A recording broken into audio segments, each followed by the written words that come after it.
war-torn countries, the sounds of the last battle have faded away. And in the stillness that follows, another army is slowly and painfully growing. An army 60 million strong of sick and starving children.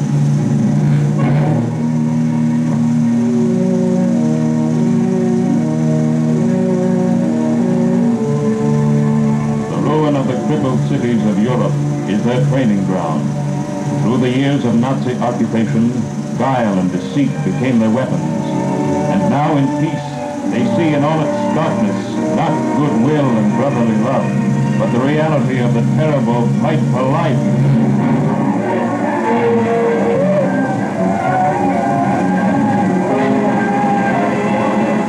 Hungry men are desperate men, especially when their children also are hungry. So said Director General Herbert Lehman of UNRWA, speaking of the efforts of Europeans to keep themselves and their families alive.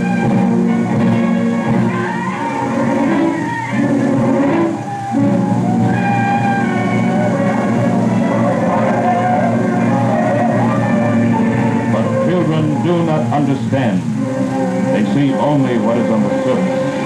And even after 6 years of occupation, some, faced with the life of confusion around them, are looking back to see not the horrors of Belsen and Buchenwald, but the glittering rallies, the stirring drumbeats of fascist ceremony.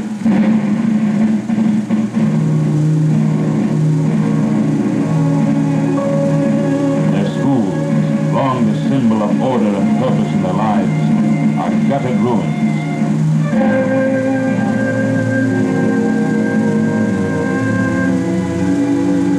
And their homes, havens of security and love, are also gone. For 25 million European boys and girls, there are no homes.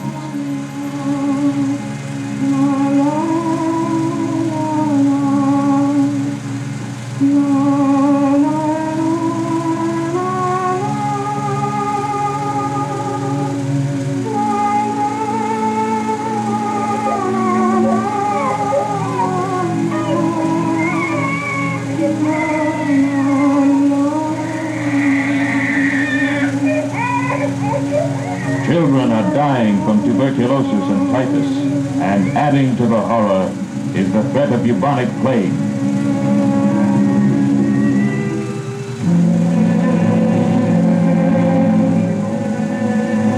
Children are hungry, digging in the worthless wealth of inflation for bread.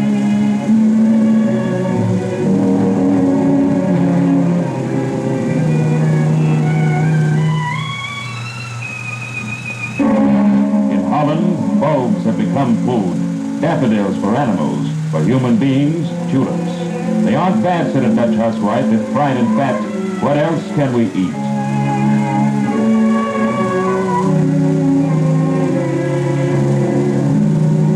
The world of the European child is a world of food queues, soup kitchens, and public shelters, a world no one wants his child to live in.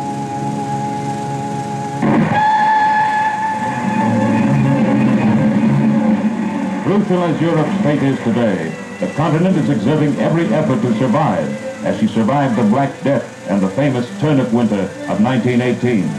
Her people, too weak to help themselves, are taking heart, for they have seen the United Nations work out an active plan of international cooperation in the organization of UNRWA. They have seen the many joint committees set up to help solve vital shortages in transportation, fuel, and shelter. They have seen help for them and their children rising from the holds of Allied ships in every European port.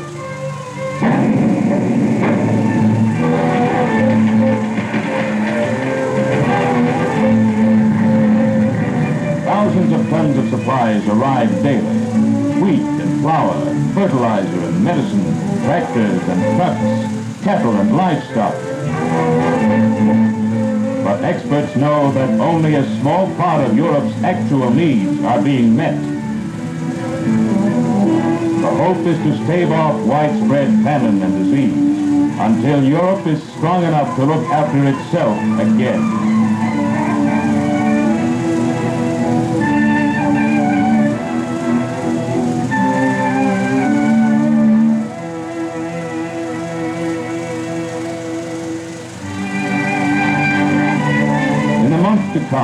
some European children will be kept warm by shipments of clothing from Canadians, Americans, and other more fortunate Europeans who as individuals have shown a personal concern with the children's plight. Shoes and worn overcoats, dresses, and even toys have come from every city and village of the United States and Canada.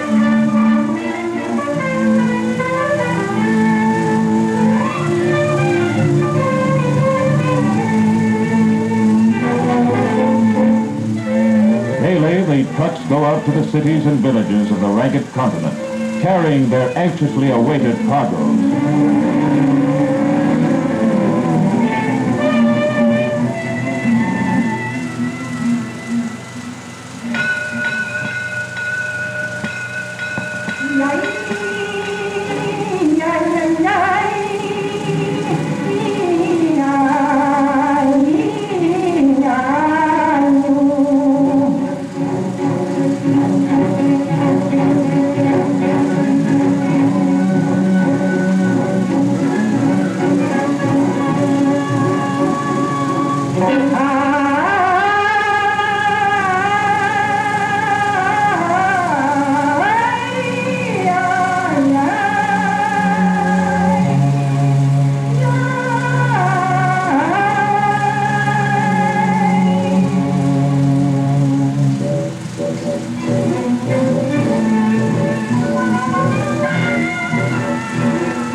Facing the biggest building program in history, Europe, concerned over the growing illiteracy and poor health of her children, has given top priority to the rebuilding of schools and hospitals.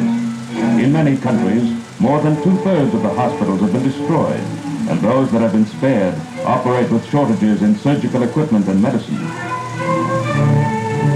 Alongside the too few available European medical workers, the Canadian, American, and British doctors and nurses of UNRWA are helping to undo the years of privation and undernourishment, so that Europe's children may one day run and play and laugh again.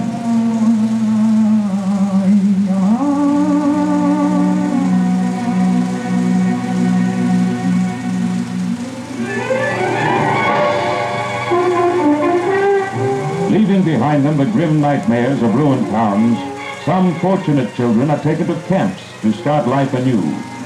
These bewildered Greek boys and girls are shown by UNRWA workers the kindness and sympathy they need. Many of them have no parents. For all, life has been terrifying. With none of the laughter usually heard in children's camps, they solemnly enter a new and brighter life in which the needs of a healthy, happy child are provided for them. Decent shelter, proper rest, and good food.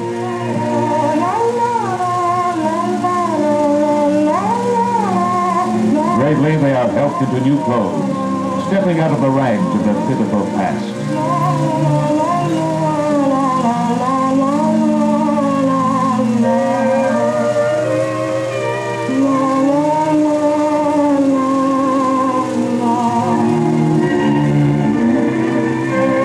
Many of them, 12 and 14 years of age, get their first lesson in reading and writing. They also learn how in other countries of the world, children like themselves live.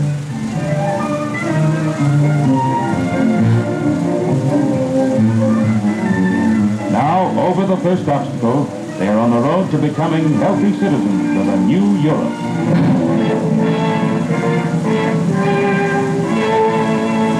These are the little children of Europe. Thousands of them, with proper care today, will grow into good citizens of tomorrow's world. But the millions of others growing up in the midst of confusion and disease, from them the world can expect what? For they, the sick and starving army of today, will face our children tomorrow. Let us hope they meet as friends